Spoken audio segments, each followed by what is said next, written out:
Now, a journalist or an editor doesn't have to publish what an institution wants them to publish. So by sharing stories and messages through the media, you're gaining weight and relevance and importance because of this third-party endorsement. You're listening to Enrollment Growth University from Helix Education, the best professional development podcast for higher education leaders looking to grow enrollment at their college or university. Whether you're looking for fresh enrollment growth techniques and strategies or tools and resources, you've come to the right place. Let's get into the show. Welcome back to Enrollment Growth University, a proud member of the Connect EDU podcast network. I'm Eric Olson with Helix Education, and we're here today with Stephanie Mullins, Associate Director at Blue Sky Education. Stephanie, welcome to the show. Thank you so much, Eric. It's a delight to be speaking with you today. Delighted to have you here and talk with you today about high impact media relations as an undertapped enrollment growth strategy in higher ed. But before we dig in, can you give the listeners a little background on Blue Sky Education and your role there? Blue Sky Education is one of the leading PR consultancies for universities and business schools globally. We work with institutions across the world to ensure that they are meeting their goals through the media. I myself have been at Blue Sky about 8 years now. I'm a former journalist, and then I went to the dark side and joined PR. So I know exactly what the media are looking for and how journalists like to work because I was there. And also I still write for the likes of The Economist and other publications today. So I always stay in tune with that and understanding really how institutions can use the media to get the messages that they really want to share across appropriately and also ensure they're meeting their wider institutional aims and goals. Yeah, your background on both sides of the storytelling aisle, I think, will be perfect for this conversation. Stephanie, perhaps to kick this off today, why do you believe that media relations is currently an underutilized enrollment growth opportunity today for higher ed? I think it's so important to recognize how impactful media relations can be. I have discovered many institutions doing it effectively, ensuring that they are boosting enrollment, really seeing student applications from key geographies, key age ranges, key target markets that they want to be. But there are still so many institutions and programs that haven't quite worked it out yet and understood how to do it effectively. Many seem to understand it can be effective, but haven't quite worked out how to make that possible.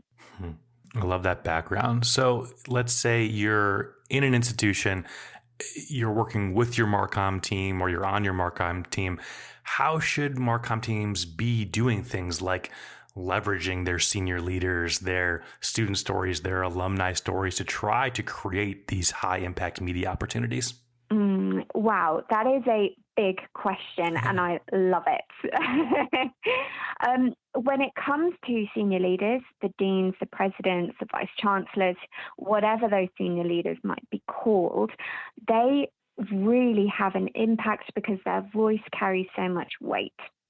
So when you are using them to share your messages, they are going to have an impact because these people have stature and basically they have a title that infers they really know what they're talking about. And many institutions haven't quite got to grips with how impactful these people can be. And we've all seen, we all know different deans and vice chancellors and different spokespeople who have a fantastic way with words, and they really position their messages and their institution so well, especially in today's world when people really want to connect with others. And if you're looking at studying at an institution, you really want to understand what they stand for. And deans or presidents or senior leaders can really get these messages across and get them across with weight and meaning so that anyone who might be interested, for example, in diversity or sustainability and how to make our planet a bit better, if they're seeing that an institution really care about that too, they're going to want to study there.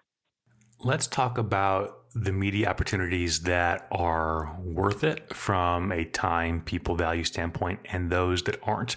For instance, let's say you get some local stories. The dean or senior leader is flattered to be featured in this local media op. You tick the box. You say, good, I got Dean Harrison in the local paper.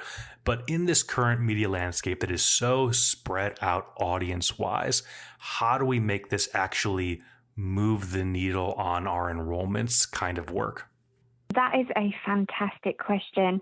And I always, when I'm speaking with institutions, I always say, think about that goal. What's the aim? What do you want to achieve from your media work?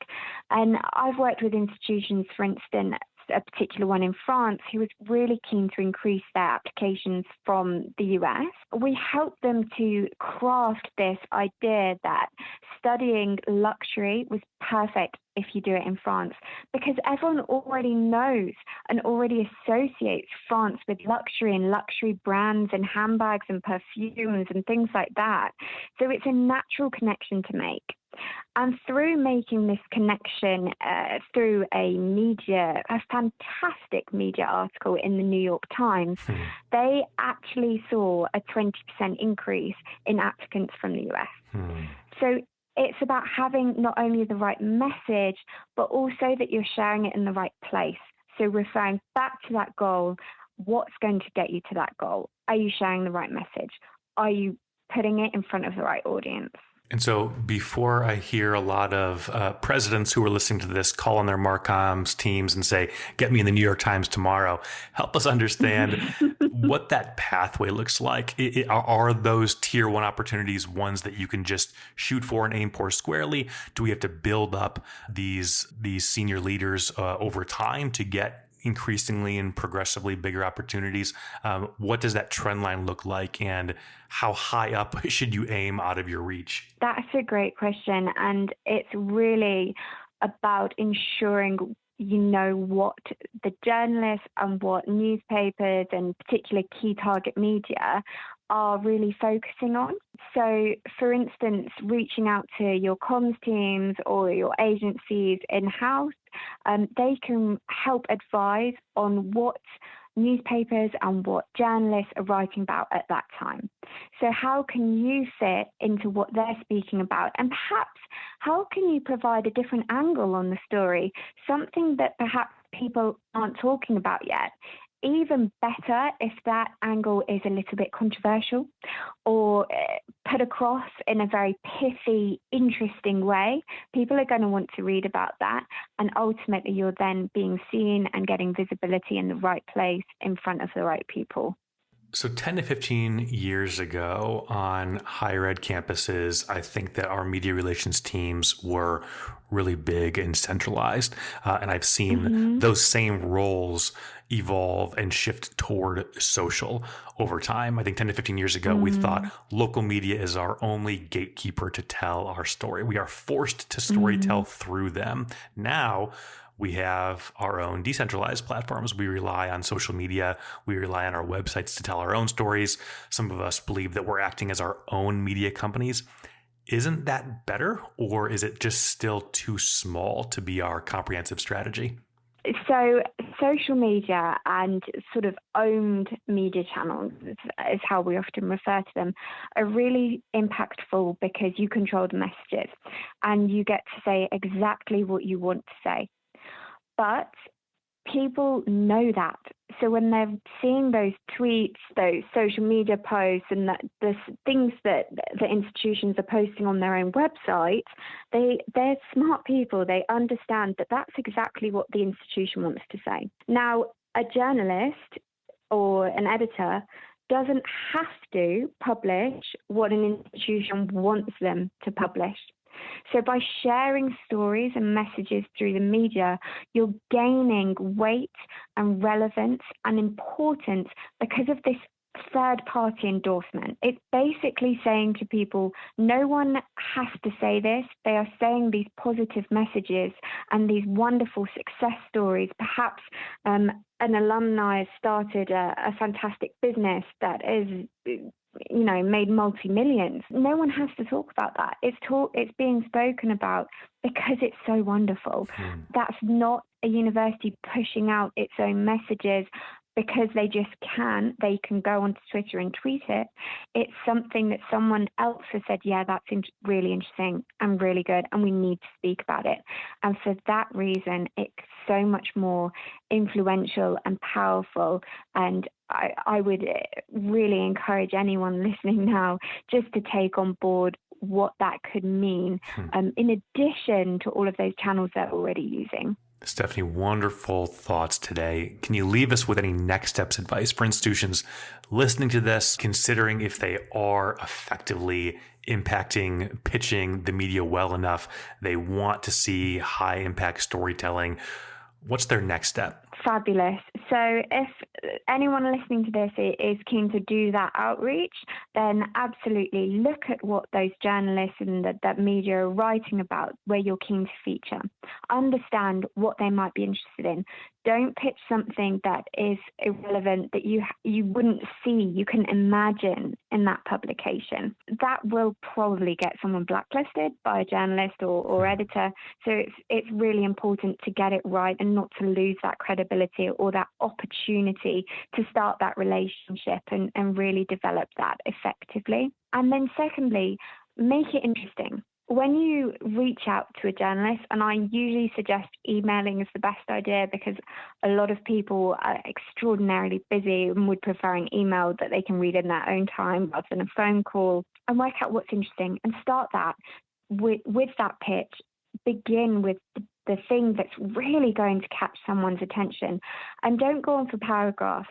I usually suggest 1 or 2 paragraphs should be enough for someone to get their message across really effectively about why a journalist should cover a particular institution's story. Stephanie, it's wonderful stuff. Thanks so much for your time today and advice for reaching out to key journalists. How about if folks want to reach out to you or your team? What's the best place for them to do that? With pleasure. So anyone can reach out to me. You can drop me an email at smullins@bluesky-pr.com, and that's our website too, bluesky-pr.com. Click on Business and Higher Education and have a look at our blogs, and there's plenty of advice on there, and feel free to get in touch as well. Awesome. Stephanie, thanks so much for joining us today. Thanks, Eric. Attracting today's new post-traditional learners means adopting new enrollment strategies. Helix Education's data-driven, enterprise-wide approach to enrollment growth is uniquely helping colleges and universities thrive in this new education landscape. And Helix has just published the 2nd edition of their enrollment growth playbook, with 50% brand new content on how institutions can solve today's most pressing enrollment growth challenges. Download it today for free at helixeducation.com/playbook. You've been listening to Enrollment Growth University from Helix Education. To ensure that you never miss an episode, subscribe to the show on iTunes or your favorite podcast player. Thank you so much for listening. Until next time.